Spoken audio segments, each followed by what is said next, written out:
beginning.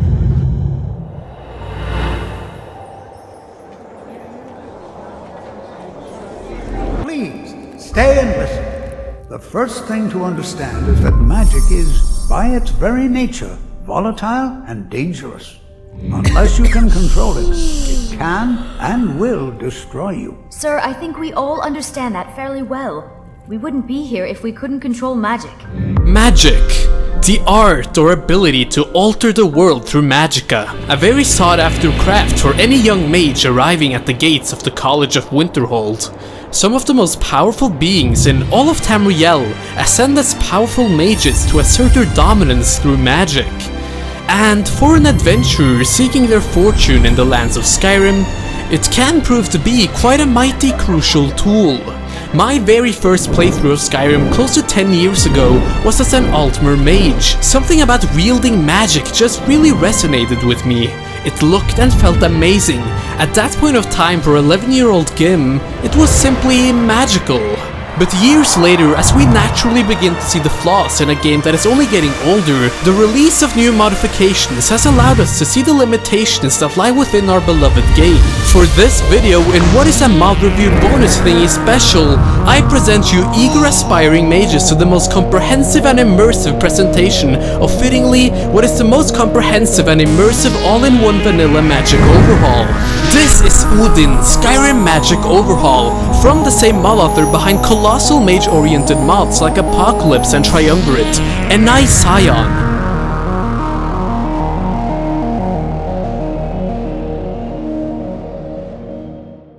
Now, in addition to adding new spells to the game like the previous mods, Odin improves, fixes and rebalances vanilla magic. Mages will come to find that scrolls and staves are no longer weaker than their equivalent spells or entirely missing off effects. Descriptions of spells have been made more descriptive, showing the actual damage values to provide knowledge before they're put to action. Various missing scrolls have been added as well. The magic itself has more consistent visuals and sounds. From fixing bugs and balance issues, Odin fantastically elevates the vanilla magic, and on top of all of this, the mod rounds out the schools of magic as the mod author describes it, introducing high quality and lore friendly spells, inspired by previous Elder Scrolls titles. These are designed to be interesting and to look and feel like official content. While yes, you may come to find a bigger abundance of new spells in other mods, Odin aims to avoid spell clutter. The mages of the 5 branches of magic are to find each spell a useful addition to their repertoire, with the new content balanced and seamlessly integrated into the game, learning and gathering new knowledge, finding ways to new powerful spells. The experience as a young aspiring mage trying to master the selective schools of magic is more enjoyable and just complete.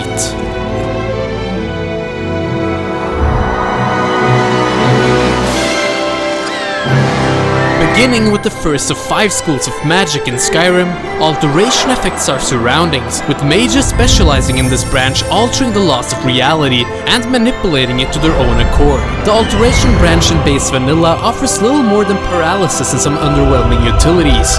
With Odin, this changes as it brings back classic Elder Scrolls debuffs such as elemental and physical damage, also adding a selection of spells to immobilize and disable your target. When it comes to the changes the mod makes to the already existing vanilla alteration spells, the casting visuals for all spells providing buffs are a bit more improved. Light spells providing illumination for when exploring out in the dark night or delving into caves and dungeons are now brighter and affect a larger radius. Telekinesis generally does more damage now as collected clutter smashes into the face of targets.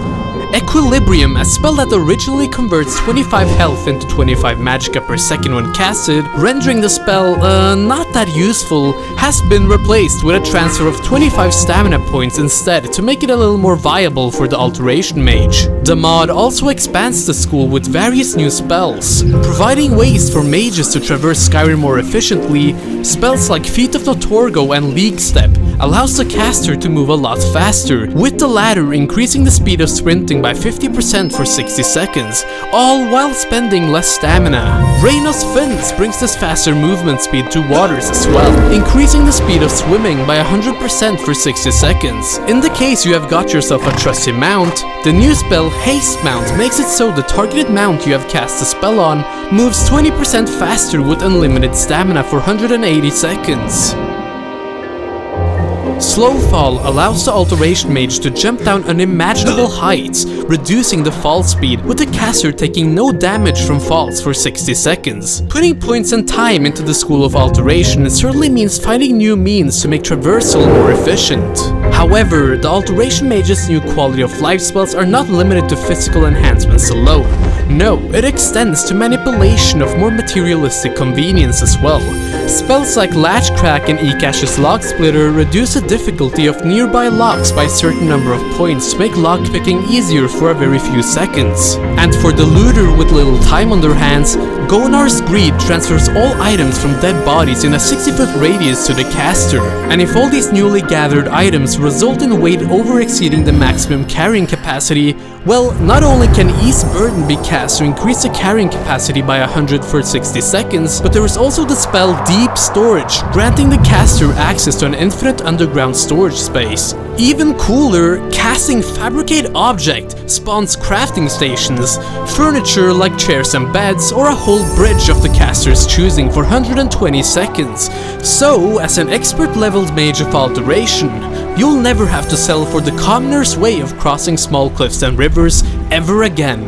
But a mage of alteration must be able to defend themselves and deal damage in combat, at least enough to create some distance. This can be done with the new Spider-Man-like web spell, creating a barrier of webs on the ground for 10 seconds, slowing the enemy's movement and attack speed by 50%.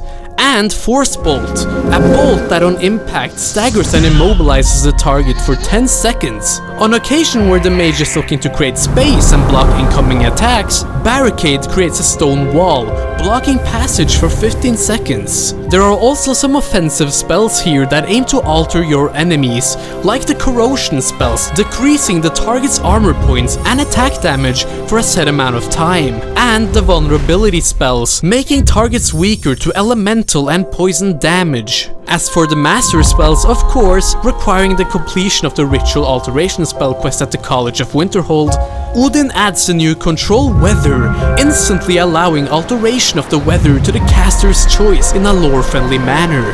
And the new teleportation system in the form of milestones, letting the mage strategically place up to 5 teleportation anchors and teleport freely between these anchors. We can certainly say that the Alteration Mage will find their magical ventures to be quite versatile and creative.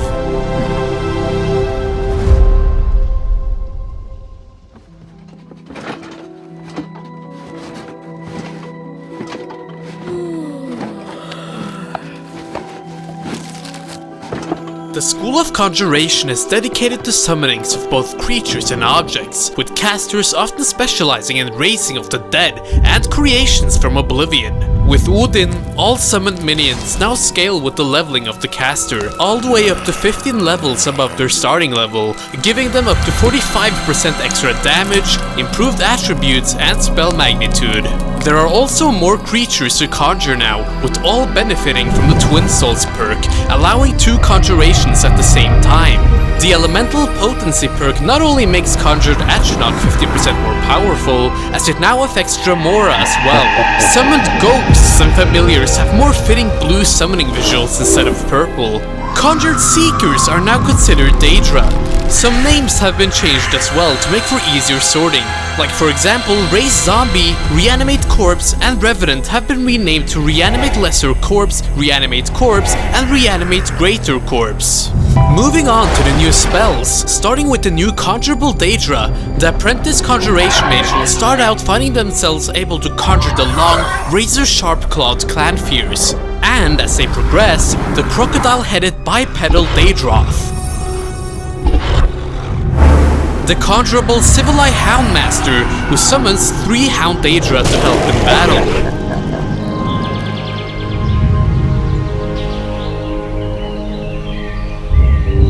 The Daedric Thrall, a permanent civilized storm fury destroying itself in combat with a powerful shock nova.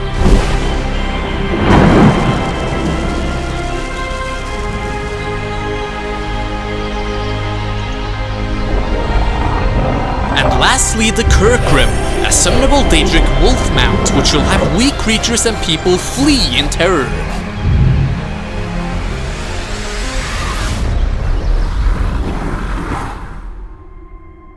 Now, this folks is also where I recommend considering the mod Odin Summons Redone by Monobs, a simple mod providing alternate visuals for several of these creatures, with the use of models and textures seen in both Fourth Unknown's and Mihail's works.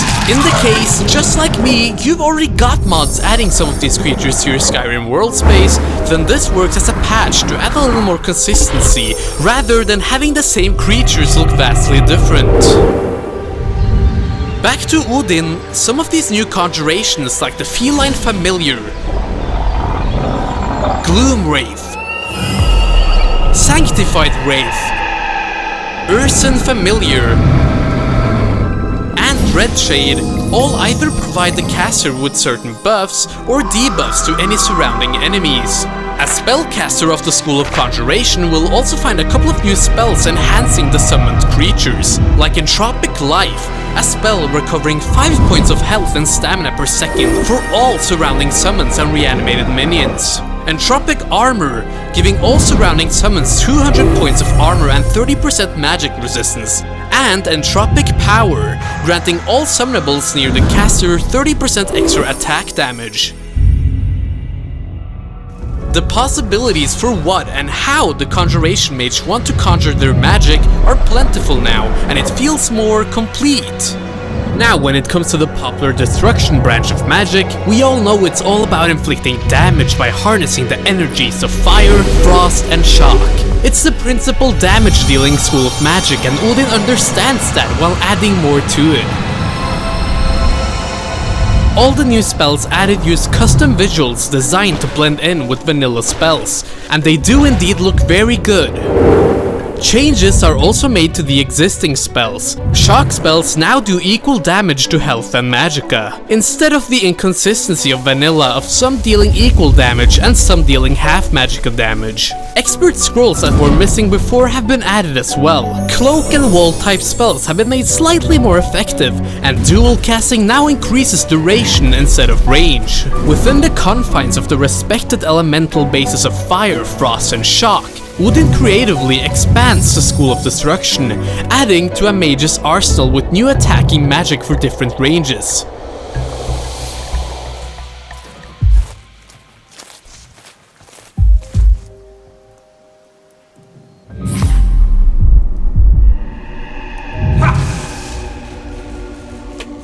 New elemental spells like Fire Hand, Frost Hand,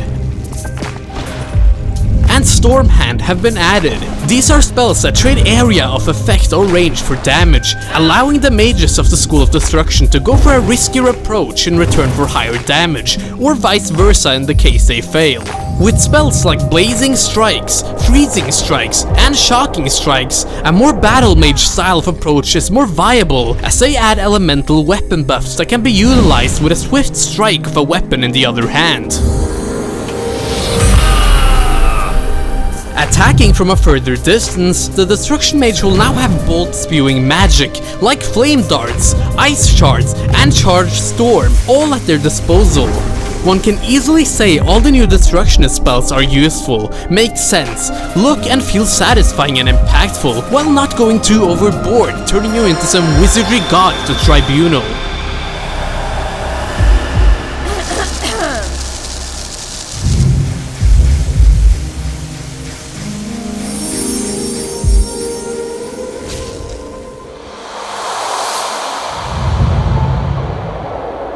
Upon completion of the Ritual Destruction spell quest at the college, mages are now also presented with 3 new master spells. A Torrent of Fire dealing 225 points of fire damage per second. Flame Tempest will make enemies think they're looking at the second coming of the Red Mountain eruption itself.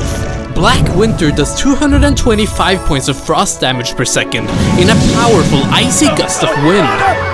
And of course, for the elemental type of shock, there's Lightning Fury, a barrage of lightning bolts cast down dealing 125 shock damage to health and magicka. The Destruction Mage will now find their new means of attack to be simply quite useful, increasingly better, showing off their level of power as they ascend to the Master spells.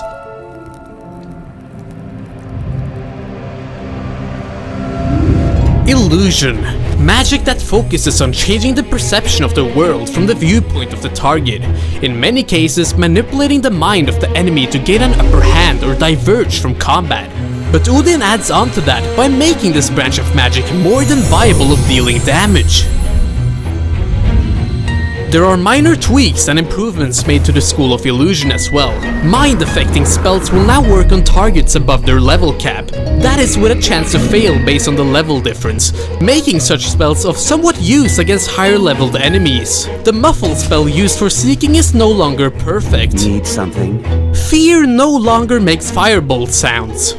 Upon casting, rally spells only grant the health and stamina bonuses to targets affected by the courage bonus. And when it comes to the scrolls and staves of the rally spells, they no longer have an unlisted level cap, as they now grant the correct attribute bonus. Within the new spells of illusion, mages will find anti-magic tools like Hush, Mute, and Wizard Rend, draining the target's magicka, perfect for winning a wizardry duel with another mage or magical creature, with the latter also converting half of the magicka drainage as health damage. These spells also prevent dragons from using their breath attack, forcing them to land. With more ways now to deal damage, Greater Simulacrum spawns an illusion that rather than just confuse the target, attacks them for a limited time. Spells like Discordant Wail and Dirge allows the mage to take a hold of the target's health for some time, weakening them and making them more vulnerable before it's restored after 20 seconds. The master spell Death Howl does the same, only increasing the amount of taken health to 400 points, restoring it after 60 seconds. So the magic mage of illusion is certainly more than capable of taking lives. Now to the more standard spells of illusion, casting the non-lethal Tevril Censor will provide the caster with the target's level and attributes to scout out the best way to go about attacking. And if that is to sneak up on them, then Exposed Weakness and Exposed Spirit are great ways to add on to the total damage of the sneak attack while either draining points of stamina or magicka. Then the mage might find it fit to use Dominate to cause some havoc with creatures and people fighting for the caster for 30 seconds. After defeating the enemies and taking the loot of their bodies, Captivate can be used in the nearest town to succeed in Persuasion, and increase Speechcraft with 25% for 30 seconds, making sure the mage sells their newly acquired loot for the best price. Available to the Master Illusion Spellcaster are also Propaganda, an ally maker of a spell to be used on higher leveled creatures and people. Shadow Weave, rendering the caster completely invisible for 90 seconds. And Vanish, making it so that all opponents in the area searching for the caster immediately stop doing so. The Illusion Mage will now certainly find themselves with more ways to defeat opponents and affect more powerful foes as they put time into their craft. Moving on to the Restoration discipline, this is the mastery of spell effects, healing, restoring and fortifying the body's attributes and abilities, cure diseases and control life forces. With Odin, the school offers more potent damaging spells, and the healing spells, well, they have been expanded upon with different effects, rather than each respective spell towards master being a simple linear upgrade. When it comes to the new improvements and changes made to the vanilla Restoration magic system, sun spells are among the many spells that can now be found as random loot, and in the form of scrolls and staves. Dawnguard Sunspell tomes no longer look like destruction tomes as well. Wards have been improved with lower magic costs and the ability to scale it into late game. And no more does it really block like a normal shield, as it properly takes damage equal to the attacking spell's base damage. The standard healing function has also been altered. See, healing in vanilla Skyrim has a noticeably short cast time. There's little to no risk using it, making it such a mandatory choice for most mages expecting trouble. Not only is healing now slightly more expensive in terms of magicka, but the adept level healing spell now applies its effect over a few seconds instead, making it so that survival is no longer solely dependent on casting the magic before the damage lands. The Restoration Mage should be able to defend themselves in the first place before having to worry about any form of healing. So, Odin introduces us to a line of new poison spells. The normal Novice Mage will have Spider Touch for close range at their disposal. An Apprentice will cast Toxic Bolt with Viper Bolt. With access to expert leveled spells, there's the powerful Viper Blast and the Poisonous Wind dealing 50 points of poison damage per second in Black Hand. At expert level, there's Toxic Cloud, a traveling poison cloud doing 6 points of poison damage per second. And the cheeky Accelerated Decay, which when cast on a dead body or a carcass, destroys it, evaporating 10% of its maximum health as poison damage per second. And within the master spells, there's Poison Nova, a ring of poison enwrapping all targets in a circle of damaging poison for 30 seconds. So just as the Restoration Mage can restore the body, they can now dismantle it with poison as well, for sure making these mages a lot more intimidating. But that's not to say there aren't any new healing type spells for the mage to make use of. With Troll's Blood, the caster simply regenerates health 100% faster for 3 minutes. Realm's Cure cures the caster of all diseases, also adding 200 points of health when cured. The master spell Mara's Embrace not only fully heals the caster, but also living allies near them. Within the master leveled spells, there's also the most powerful of the new spells, converting sun energy to powerful blasts of magic, Purifying Dawn, creating a small sun dealing massive damage to undead creatures, and Splendor, a neat form of magic providing the caster with a 15% improvement of all skills for 3 minutes, except for crafting because, that's just how it is. Nonetheless, I think we can conclude that whether it's to impair or restore health, the Restoration Mages are more than qualified. And well now, you might be asking yourself, did I really just watch an over 20-minute long showcase of a single mod? Yup, ladies and gentlemen, that you just did. If anything, while yes, I have quite the tendency to say a lot, I think it only goes to reflect the sheer amount of work put into this mod or any of the other ones made at the hand of EnaiSiaon. From everything I've already shown to a little bit more, he does the extra to fully implement Odin into Skyrim in a way that betters the whole experience. It's fully compatible and recommended to be used with its other Vanilla Plus gameplay overhauls, actually not adding any duplicates or overlapping spells to its other mods. It all just works. So as you go on ahead and start up your new Skyrim Magic adventure, what branch of magic are you destined for? The knowledge and experiences now waiting behind the doors of the college for any newcomer are guaranteed to bring a lot of excitement. Hello? Is anybody in there? Get out! Come on, I just want to learn some magic. Alright guys, thank you all for watching. Make sure to visit the mod page and give the mod a try if you haven't already. Link to be found down below. This has been Gim. New somewhat weekly video coming soon, but for now, may your road lead you to warm sands, everybody. See ya!